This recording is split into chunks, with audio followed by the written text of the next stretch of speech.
91 full tank. It is what it is.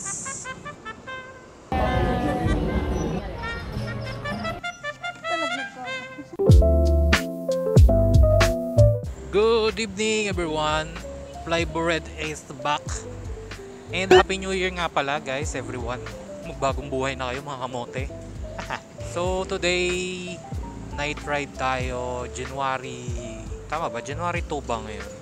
Yes, I think January 2 ngayon. And yes, magna-night ride tayo. Ang agenda natin for today is we are heading over to Antipolo. Malapit sa Cloud9. Kain kami sa Señorita Rica. Nakita ko lang siya sa TikTok, so hopefully masarap. Maganda yung view eh. Siguro showcase lang natin yung place, the restaurant. So kamusta? Kamusta kayo? Sobrang busy ko nung holidays. Hindi ako makapag-edit ng vlogs. And although mahaba naman yung bakasyon, mahaba yung pahinga. Pero hindi, nakalimutan kong dalhin yung laptop ko sa probinsya sa Batangas. Hindi ako nakapag-edit. Kaya walang upload ng bandang holidays. Even posts. Kasi nandun nga sa laptop yung account ng aking Flybored accounts.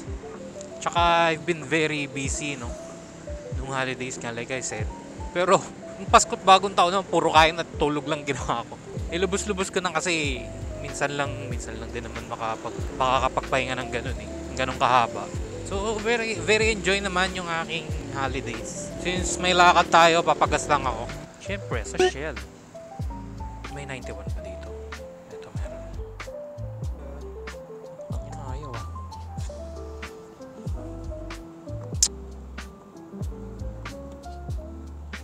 $91 full tank. 59. Okay lang boss? Kailangan nating lumusot papuntang Marcos Highway. Meron tayong secret na daanan dito sa Pamarkinton to eh. Dili tayo makinig kay Wiz. Kasi puro stoplight ang dadaanan ni Wiz. Dito tayo sa secret. Minsan wala ko tiwala kay Wiz eh. Like I said, Happy New Year guys. I hope masaya naging bagong taon nyo. Yung pagsalubong, tsaka yung Christmas. Very late greetings na pero I'll try to upload this as soon as possible para makita nyo. Wala, random vlog lang to. Sasama ko lang kayo sa lakad dito sa Señorita Rica. Kanina madaling araw din pala yung biyahe ko pabalik dito sa Antipolo. From San Juan, di ko na rin na vlog, di ko kasi dala yung vlogging setup. Di ko sadya talaga dinala yung vlogging setup ko. Kasi yun nga, I want to enjoy the holidays with my family. Ayokong medyo ma-distract muna sa pagva-vlog. So yeah, yun yung one of the reasons. Hindi ko rin dinala. Pero sayang kasi, nung nasa Batangas kami, nag Virgin Beach Resort. Tapos nag-ATV rin. Sila nag-ATV, ako hindi, natulog lang ako eh. Which is nakakapanghinayang. Kung dala ko siguro yung DJI ko, siguro sumama rin ako sa ATV, sa Virgin Beach Resort. Sa Laia yun eh. So yun, missed opportunity pero okay lang kasi I wanted to spend 100% of my free time with my family. No vlogging muna.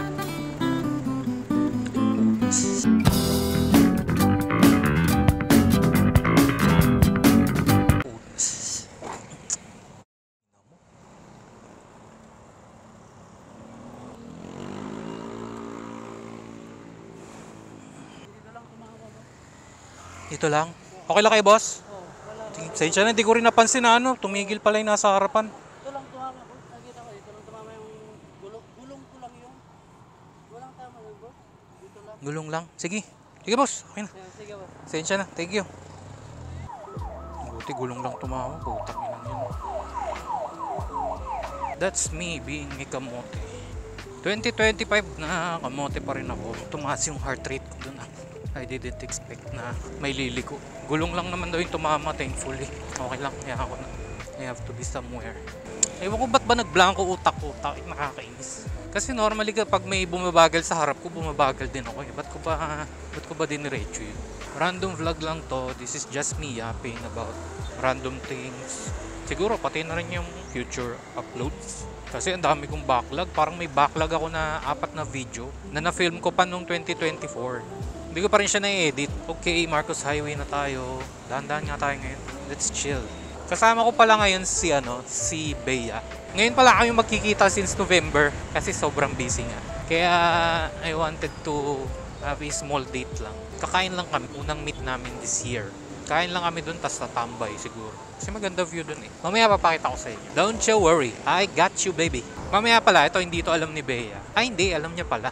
Pero hindi niya alam na ngayon ko ibibigay. Bibigay ako ng gift kay Bea. Mamaya i-unbox din namin dun sa Señorita Rica. Share pala tayo guys ng mga natutunan natin last year. Ako, the value of family time. Kasi last year, to be honest lang, gastos ko sa motor.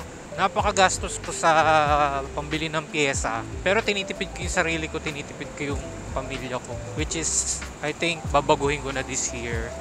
So expect na siguro magiging less yung upgrade videos natin. Kung ano na lang yung backlog ko siguro for now. Kasi plano ko mag-ipon na rin ng pera muna ngayon eh. So yun, na-realize ko na yung pera na sana pinangkakain namin every weekend. Or kahit hindi kami lumabas, kahit kahit mag-order lang ako through Grab Food, kain kami. Yun, hindi ko ginagastos sa kanila. Ginagastos ko lang sa pyesa ng motor. Buhay binata pa rin. Parang, pera ko. Although nagbibigay naman ako ng noise. Although nagbibigay naman ako ng panggastos kay mama. Pero ngayon kumikita ako, may trabaho. I should be spending more time with them. I should be spending more money for them. Isa sa realizations ko for 2024, hindi lang applicable kina mama sa kapatid ko. Siyempre pati kay Bea, sa girlfriend ko. CF Moto ba?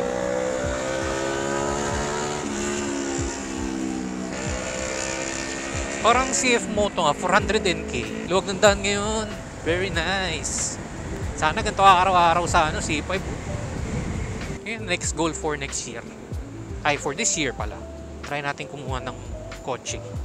Para hindi rin hirap yung kapatid ko. Because at the end of the day, it's all for the family. Family is the priority.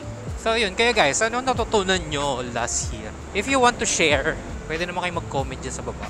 Share nyo lang, wala namang masamang mag-share ng natutunan natin for last year. It's a great time to reflect din upon ourselves. Mga lessons na nakuha natin for the past year, for 2024. And yun, share nyo dyan. Para alak na lang ang kulang, tayo magiinuman na. Babarik. Kasi ganun talaga. That's life. Sometimes there are ups and downs. Sometimes shit happens. But it is what it is. Life goes on. Sabi nga nila. Praying for a prosperous and productive 2025. I'm hoping na walang makompromise sa health ng family ko. Lahat kami safe all the time and of course happy. Now that I'm done yapping about all the random things, let's yap about Lumi. Kumusta si Lumi?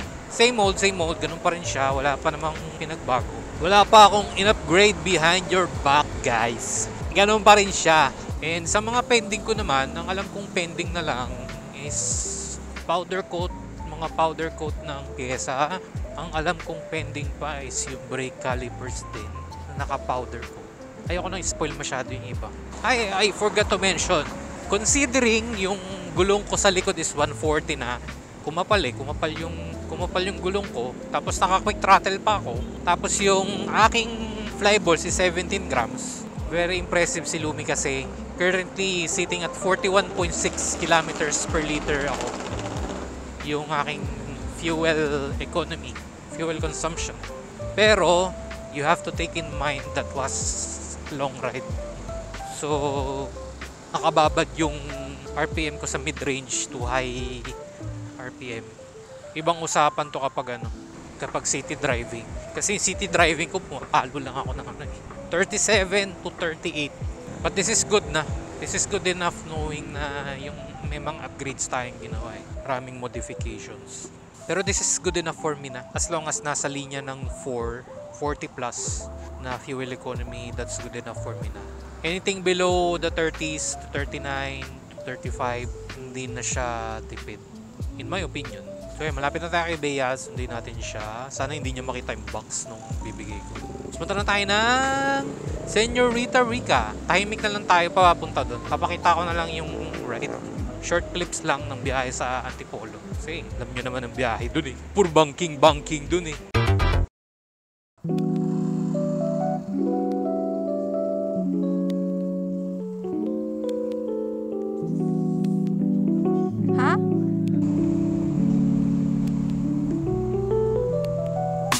Smooth operator.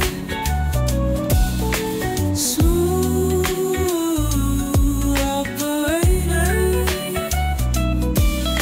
Smooth operator.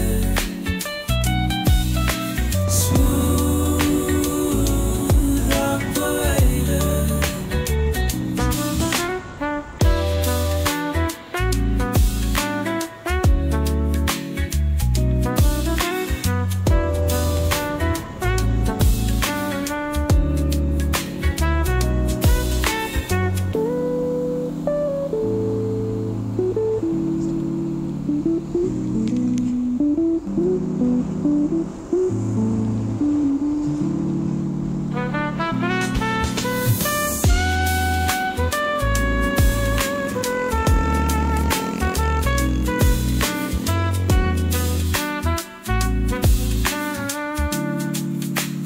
Lapit lang pala.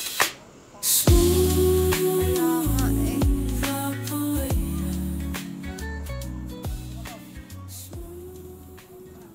Alright, good evening. Dito na kami sa ano to? Señorita Rica. Ganda ng ganda ng place. Ito yung gift ko kay Bea. Wow. Tara! Hindi ko yan alam. Hindi daw alam. Kunwari ka pa. Dito mo na kaya unbox. Habang Yung card niya. Diyan, may card dyan. Tingnan yung card. Peach. Peach pala siya. Ay, hindi. Parang strawberry. Ano to eh? Aking dapat Christmas gift to eh. Kaso late dumating. Kanina lang dumating. Kakarating ng 6. Huh? Sakto. Hindi. Sabi niyo, buksan mo lang dito. Huwag mo na yun. Ha? Buksan mo nga. Double check lang natin. Ilabas ko. Kaya... Ay, ang ganda. Ang laki ng tenga. Ayun, may pang bagsak. Ah, may ano, may Para balls. Oh. Droopy siya. Ano mo, parang mothballs. Ah. Ang laki ng tenga.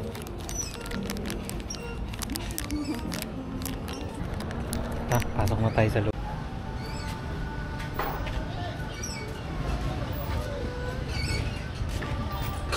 Ay, ano po? Picturean kita dito. Oo, anak. Anak, picturean kita. Anak, dali, picturean kita dito.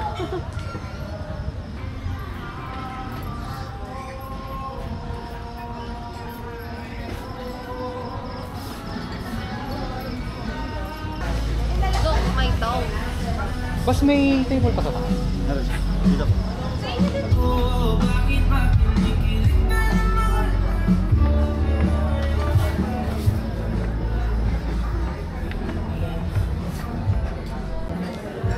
Ganda yun. Kakompare ko pa buwan. Mas malaki yan, promise. Marunong ka pa sa merong... Merong manchaw.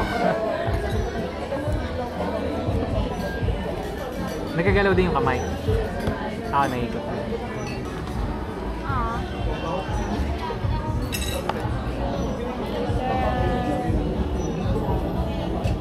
May seeds din siya ng ano.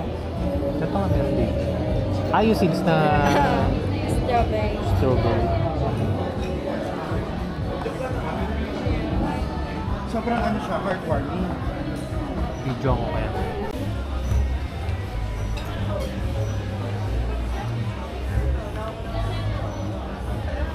Yung cheese steak, tapos order din kami ng kape señorita, biscoff, coffee, tapos ano to? Strawberry cream. Tama ba? Strawberry cream. Ito kape. Hindi ko lang ba't ako order ng kape. Tulungan mo ako dito sa kape. Baka naman hindi super pait. Espresso. Lipat kami ng table. Senyorita man.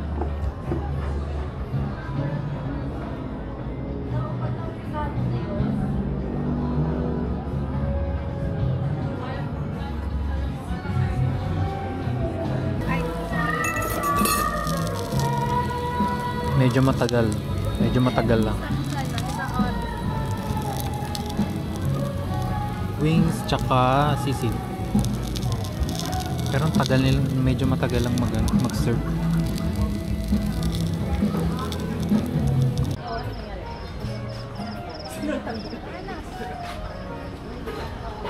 Uwi na kami. Busog. Diyan pa yung helmet. Diyan pa yung helmet. Safe. Kala ko na wala na yung helmet eh. Safe. Uwi na kami. Ganito pala na-experience ng mga cameraman. Ha? Cameraman. Tanaglag ko ano. Tanaglag. Talagang ang yabang. Tingnan mo. Tingin ka dito sa baba. Ito. Pinuot niya kaagad. Yes. Pinuot ka agad. Yes. Lambot. Napakalambot. Mas malambot. Ayun, tigas. Labas ka muna. Ako na lang mag-a-assist sa'yo. Saan? Yung light. To. Tapos tinamaan din Oo nga. Oo. Yun lang. Very enjoyable naman ang food. Matagal lang mag-serve. Señorita Rica. Dito na kami. Adieu.